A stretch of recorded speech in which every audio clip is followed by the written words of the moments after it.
"Don't you dare! You're not going to try to steal your sister's credit!" my mom yelled, her voice echoing through the living room. I sat there, stunned, my face burning with rage. It was Christmas Eve at my parents' house, with just me, my sister Olivia, who was out getting candy, our parents, and my cousin Na present. The tree was lit up, the scent of pine and cinnamon filled the room, and yet all I could feel was the weight of their judgment crushing me. My name is Sophie. I'm 28 years old, and for as long as I can remember, I've been the afterthought in my own family. My sister Olivia, the golden child, could walk on water as far as my parents were concerned. Meanwhile, I couldn't even breathe without them finding something to criticize. But this time, it wasn't just words. It was about the truth. Since July, I had been quietly sending my parents money every month to help with their bills, but Olivia had taken all the credit, and my parents believed her without question. When I finally tried to tell them the truth, my mom shut me down like I was some liar looking for attention. I didn't know what to say after that. My throat felt tight, and all the words I wanted to scream just stuck there. Na, who had been sitting quietly in the corner, finally spoke up. "Wait a second," she said, her tone sharp enough to cut through the tension. "How do you even know Olivia's sending the money? Have you ever seen proof of it?" My parents looked at her like she had grown a second head. My dad waved his hand dismissively. Of course Olivia wouldn't lie about something like that. She's been the responsible one since day one. Responsible. That word felt like a slap to my face. I'd spent the last 6 months tightening my own budget just to help them out, skipping dinners out with friends and saying no to things I really wanted, all because I thought it was the right thing to do. But no matter what I did, Olivia always managed to swoop in and make me look like the selfish one. Just as I was about to respond, the front door opened, and Olivia waltzed in, a bag of candy swinging from her hand. "What's going on?" she asked, her voice annoyingly cheerful, as if she hadn't just walked into the middle of a storm. She took one look at my mom's flushed face and my clenched fists and immediately put on her innocent act, tilting her head like she had no idea what was happening. "You need to explain to your sister," my mom said, pointing a shaky finger at me. "She's trying to claim she's been helping us financially when we all know it's been you." Olivia froze for a moment, her eyes darting to me, then to Na, before putting on her most saccharine smile. "Oh, Mom," she said with a laugh, setting the candy on the counter. "I'm sure Sophie just misunderstood." She turned to me, her expression dripping with fake concern. "You know I've been handling this for months now. I didn't want to burden you with it." I stared at her, absolutely floored by her audacity. "Misunderstood?" I said, my voice trembling. "I've been sending them money since July, every single month. And you knew that, Olivia. Don't you dare act like this was all a mix-up." Na crossed her arms, glaring at Olivia. "Yeah, Olivia, care to explain why you've been so quiet about it all this time?" Olivia's fake smile faltered for just a second, but she recovered quickly, brushing her hair behind her ear like nothing had happened. "I don't know what you're talking about," she said, her voice dripping with condescension. "I've been helping out because, unlike you, I actually care about Mom and Dad's well-being." That was it. I felt something snap inside me. "Are you serious right now?" I shot back, standing up so fast my chair scraped loudly against the floor. "You've been letting them believe a lie for months, Olivia. You knew I was the one sending the money, but you just sat there and let them think it was you. Why? So you could play the hero?" Na stepped in before things got even more heated. "Hold on," she said, raising her hand like a referee. "There's an easy way to settle this. Did Olivia ever actually show you proof that she was sending the money? Bank statements, screenshots, anything?" My parents exchanged awkward glances, and my mom stammered. "Well, no, but we didn't think we needed to. Olivia said she was doing it." Olivia whipped around to face Na, her smile now replaced with a glare. "You're out of place here, Na," she snapped, her voice sharp and defensive. "This is a family matter, and frankly, you don't know the first thing about what's been going on." Na didn't back down. "Oh, I think I know enough," she shot back, her tone icy. "I've watched you bask in the praise for something you didn't even do, Olivia. You've been feeding them lies, and you know it." Olivia let out a sarcastic laugh, shaking her head. "You're unbelievable," she muttered, pulling out her phone. "Fine, if you want proof, here." She scrolled through her files, then held the screen up to my parents. "See? These are the receipts for the transfers I've been making every month, like clockwork." My mom's face softened as she glanced at the PDFs, but I knew better. I stepped closer, my heart pounding. "Let me see those," I said, snatching the phone from her hand before she could protest. The receipts looked convincing, her name, the amounts, even the transaction IDs, but something about them felt off. I turned to Na, who leaned over to look with me. "This is a lie," I exploded, my voice shaking the walls. The room went dead silent, but I couldn't stop. "You faked these, Olivia. Don't act like you've been sending them money when you haven't sent a single dime." My chest heaved as I glared at her, daring her to deny it. Na, who had been so sharp just moments ago, suddenly stepped back, looking uncomfortable. "I don't know, maybe I went too far," she muttered, avoiding Olivia's glare. She wasn't going to take sides anymore, not with the tension this high. Olivia just smirked, holding her phone close to her chest like it was some kind of shield. "Fine," I snapped, pulling out my own phone. "You want proof? I'll show you my bank statements right now."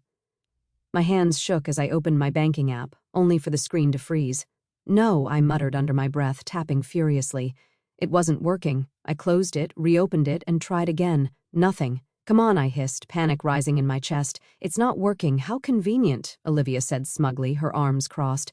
"The one time you need to prove something, your phone just doesn't work. Sounds legit." "Sophie, enough!" my dad roared, standing up and towering over me. "You've embarrassed yourself enough already. If you can't back up your story, you owe your sister an apology right now." His tone was cold, final. "And if you don't, you can pack your things and leave. I'm not letting you ruin Christmas with your jealousy." I froze, feeling the weight of everyone's eyes on me. "Apologize for what?" I spat, my voice cracking. "For telling the truth? For being tired of living in her shadow?" My dad just pointed to the door. "You have 5 minutes to decide." I didn't wait. I grabbed my coat and walked out into the freezing night, slamming the door behind me. Tears blurred my vision as I made my way to my car.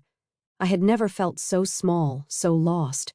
Christmas was supposed to be about family, but all I could feel was how little I belonged in mine. I drove aimlessly through the dark, my tears blurring the Christmas lights strung along the streets. My mind was racing, replaying the confrontation over and over. How could Olivia do this? How could my parents believe her without a second thought? I didn't even realize where I was going until I pulled into the parking lot of a 24-hour coffee shop. The bright lights inside felt oddly out of place against the stillness of the night. I grabbed my phone and slid into a booth, still trembling with anger and humiliation. My banking app stared back at me, useless. Every time I tried to log in, I got the same frustrating message: "We're experiencing a major technical issue. All services, including ATMs, are temporarily unavailable. We're working to resolve this as soon as possible. Thank you for your patience." Patience? I needed proof now. I refreshed the app again and again, as if sheer willpower could force it to work. But it was no use. The universe had it out for me tonight. An hour passed. I was still staring at my phone, empty coffee cups scattered around me, when a message popped up. It was Na. "Hey, are you okay? I've been thinking, and if you need a place to crash, my door is open. I'm not sure what to believe right now, but you've always been honest with me. Let me know." For the first time that night, I let out a shaky breath. Na believed me, or at least part of her did. She was torn, and I couldn't blame her. Olivia's so-called proof had been convincing enough, and with my app down, I had nothing but my word to fight back. Still, her message gave me a small glimmer of hope. At least someone wasn't completely against me. My parents lived in a small town, the kind where everyone knows everyone else's business. I'd only come back for the holidays, hoping for a quiet Christmas with family. Instead, I found myself driving through empty streets to Na's house, clutching the steering wheel as if it could hold me together. When I pulled into her driveway, she was already at the door, wrapped in a blanket and holding a mug of tea. "Come in," she said softly, her expression a mix of worry and hesitation. I stepped inside, and she didn't press me to talk right away.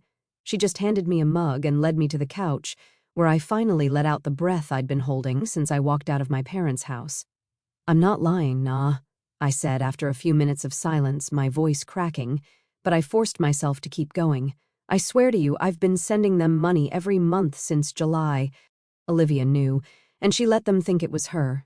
"Those receipts she showed, they're fake. I know they are." Na nodded slowly, still unsure. "I believe you. she said hesitantly. But you have to admit, it doesn't look great right now, especially with the app not working.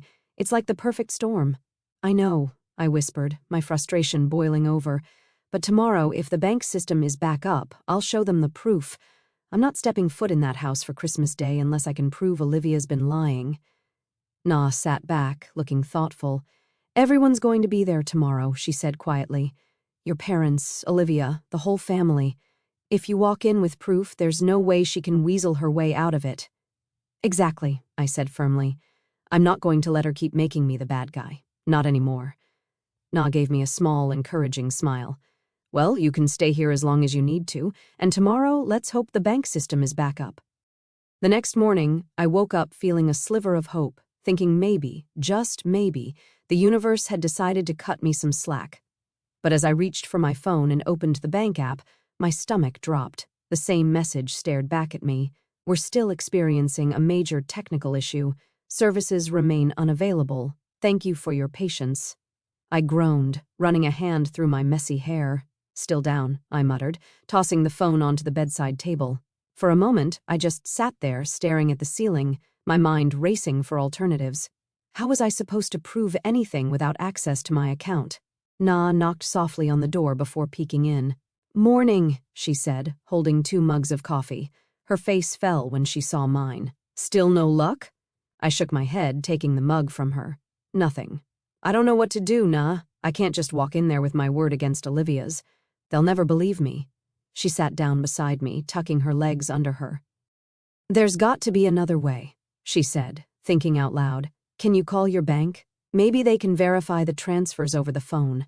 I considered it for a moment, but knew it wouldn't work. Even if I called the bank, my parents weren't going to let me sit there on the phone in front of them. They'd just dismiss it as another excuse. Besides, it was Christmas Day, and all the bank branches were closed.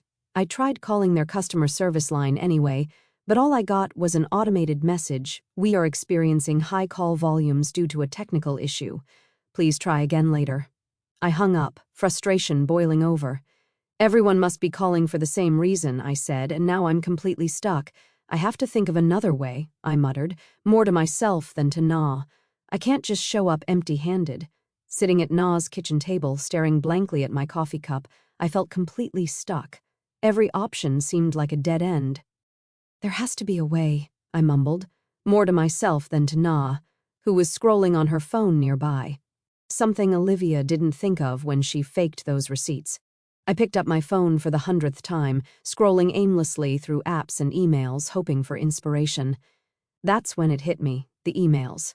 Every time I made a transfer to my parents, I got an automatic confirmation email from the bank. Those wouldn't be tied to the app or the bank's current technical issues. I nearly dropped my phone as I scrambled to search my inbox. It didn't take long. There they were, clear as day, monthly email confirmations from July through December, showing the exact amounts I'd transferred and the same account numbers linked to my parents. Nah! I practically shouted, spinning my phone around for her to see. Look at this. The emails. They're all here. It's all the proof I need. Relief and determination flooded through me at the same time.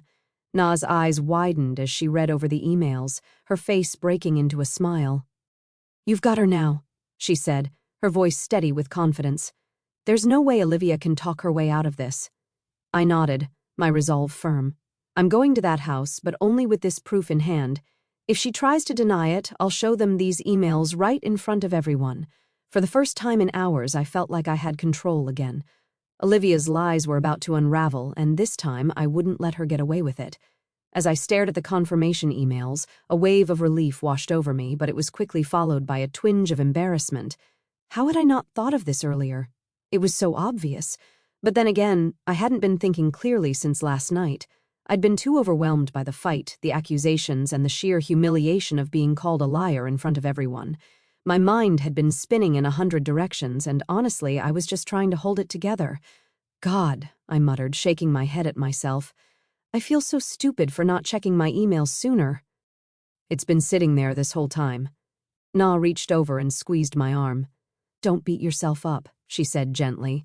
You've been through a lot in the past 24 hours. It's no wonder you didn't think of it right away.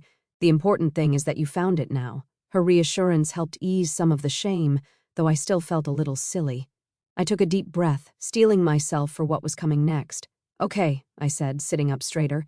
"I've got the proof. I'm going over there and I'm setting the record straight. If they still don't believe me after this, then that's on them." Na nodded, her expression firm. "I've got your back, Sophie. Let's go show them the truth." I pulled into my parents' driveway, gripping the steering wheel for a moment before stepping out. The sight of the house, decorated with twinkling lights and a cheerful wreath on the door, felt like a cruel joke. I wasn't here to celebrate. I was here to expose the truth. Na gave me a small nod of encouragement before we both walked up to the door. My mom opened it, her face tight with disapproval. "So, you decided to come back," she said, her tone sharp enough to make me flinch. Behind her, Olivia was leaning casually against the wall, smirking. "Did you come to apologize, Sophie?" she asked, her voice dripping with mockery. My dad stood further back, arms crossed, looking like he'd rather slam the door in my face. "I just want to celebrate Christmas with the family," I said softly, forcing my voice to sound apologetic. "I don't want any more drama." My mom narrowed her eyes but stepped aside to let me in. Olivia let out a little snort as I passed her, whispering just loud enough for me to hear. "Took you long enough to come crawling back." I clenched my fist but kept my face neutral. Let her think I'd given up. Let them all think I was just here to grovel and move on. I played along, smiling faintly and staying out of the way as the house slowly filled with relatives, cousins, aunts, uncles. They all greeted me warmly, none of them aware of the storm brewing beneath the surface. As we sat down for dinner, I felt my heart pounding in anticipation. I knew Olivia couldn't resist bringing up last night. It was only a matter of time before she used the moment to paint herself as the victim and me as the villain. All I had to do was wait and make sure my proof was ready. It didn't take long for Olivia to seize the spotlight. As we all sat around the table, passing dishes and exchanging polite conversation, she cleared her throat dramatically. "Well," she began, glancing at me with a smirk, "I think we all need to address the elephant in the room." The table went silent, all eyes turning toward her. She leaned back in her chair, feigning a look of concern. "You know, last night was really tough for me," she said, her voice trembling just enough to seem genuine. "I mean, I never thought Sophie could stoop so low as to accuse me of lying. It was honestly heartbreaking." My stomach twisted as whispers spread around the table. A few relatives were already glancing at me with disapproval, while others seemed too stunned to react. Olivia wasn't done. "I've always tried to be there for this family," she continued, laying it on thick, sending money every month to help Mom and Dad, never asking for recognition, and for her to turn around and call me a liar in front of everyone. It's beyond hurtful." Her performance was flawless, tears threatening to spill, voice shaking just enough to sound sincere. My parents nodded along, my mom looking particularly wounded. "You didn't deserve that, Olivia," she said, her voice firm. "We've always known you were the responsible one." The room filled with murmurs of agreement, and I felt the weight of their judgment pressing down on me. My cousins and aunts stared at me like I was the worst person in the world. I gripped my phone under the table, my pulse pounding in my ears. I had waited for this moment, but now that it was here, the pressure was suffocating. I took a deep breath, steadying my hands under the table as Olivia continued her act. When she finally paused, dabbing at her eyes with a napkin, I seized the moment. "That's enough," I said, my voice calm but firm. Every head turned to me, some with surprise, others with outright disdain. I stood, gripping my phone tightly. "You've had your chance to talk, Olivia. Now it's my turn." She scoffed, rolling her eyes. "Oh, here we go again." I ignored her and addressed the table instead. "I've been sending Mom and Dad money every month since July. I don't use fancy speeches, and I don't ask for recognition." But when Olivia stood there last night claiming she was the one doing it, I couldn't stay quiet, and now I can prove it. I held up my phone, showing the email confirmations I'd found. "These are my receipts. They come directly from my bank. They show every transfer I made to Mom and Dad's account, along with the exact dates and amounts." Olivia leaned back, smirking. "Oh, please," she said, waving me off. "Anyone can fake an email these days. You really expect everyone to believe that?" My receipts came straight from the app. "They're not fake," I shot back, my frustration boiling over. "And if you're so confident, let's check the dates. Mom, Dad, did you bother to check the transfer dates on Olivia's receipts last night? Because I'll bet they don't match mine." My parents exchanged uneasy glances. My dad shifted in his chair, scratching his chin. We didn't check, he admitted. We just assumed. And we don't use the bank app on our phones. You just assumed she was telling the truth, I finished for him, my voice sharp. You trusted her without a second thought. But now you have a chance to see for yourselves. I crossed my arms, daring Olivia to interrupt. Let's go and check your ATM statements. They show the account numbers for every deposit. You don't need bank apps for that. Olivia's smirk faltered, but she quickly recovered. Fine, she snapped. Let them check. I have nothing to hide. My parents hesitated, clearly uncomfortable. It's Christmas, my mom said weakly. Do we really have to? Yes, I interrupted, my voice unwavering. We do. Reluctantly, my dad grabbed his coat, and the three of us left for the nearest ATM. The cold night air bit at my skin as we drove in tense silence. At the ATM, my dad pulled out his card and accessed the transaction history. Slowly, he scrolled through the dates, matching them to the statements on my phone. The moment of truth came when he clicked into the details of a July deposit. It displayed the bank account number, and it matched mine. He checked August, September. Every single one lined up perfectly with the emails I'd shown them. My mom stared at the screen, her face pale. It's Sophie's account, she whispered, barely audible. Every one of these transfers came from Sophie. Olivia actually took the time to fake her statements, just in case we would ask one day. When we pulled back into the driveway, the atmosphere in the car was thick with tension. My parents hadn't said a word the entire ride home, their faces a mix of shame and disbelief.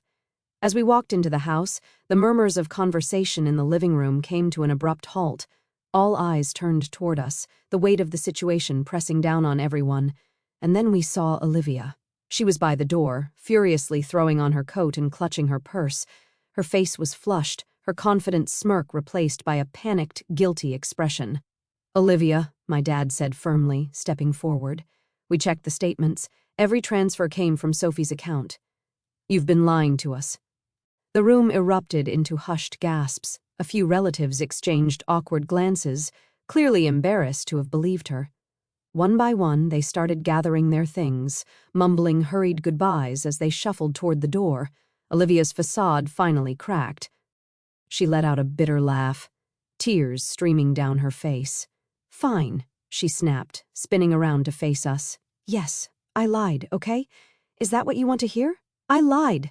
She glared at me, her voice trembling with frustration. You told me back in July that you didn't want a big deal made about sending them money, that you just wanted to help quietly. So I thought, what's the harm in letting them think it was me? They already see me as the responsible one anyway. Her words hit me like a punch to the gut. I told you because I trusted you, I said, my voice shaking. I thought maybe, for once, you'd support me. Instead, you used it to make yourself look good while I was left feeling invisible. Do you even realize how humiliating this has been for me? Olivia's expression softened for a brief moment, but she quickly turned defensive again. They were never going to believe you over me, Sophie, she said bitterly. I didn't think it would blow up like this. My mom stepped forward, her voice trembling. Why, Olivia? Why would you do this? We would have been grateful to either of you for helping. There was no reason for this. Olivia didn't respond. She grabbed her keys and stormed out the door, slamming it behind her. The room was silent for a long moment, the weight of her actions sinking in. My parents turned to me, their faces filled with regret.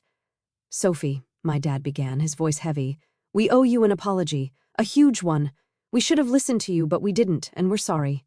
My mom nodded, tears streaming down her face.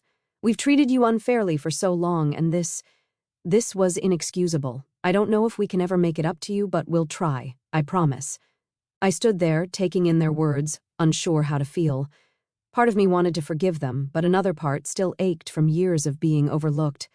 I appreciate the apology, I said finally, my voice quiet. But this doesn't erase everything. It's going to take time. They nodded solemnly, and for the first time I felt like they truly understood. The night ended quietly after that, with the house emptied of guests and the three of us sitting in the lingering aftermath. It wasn't the Christmas I had hoped for, but at least, for once, the truth was out, and I wasn't the bad guy anymore.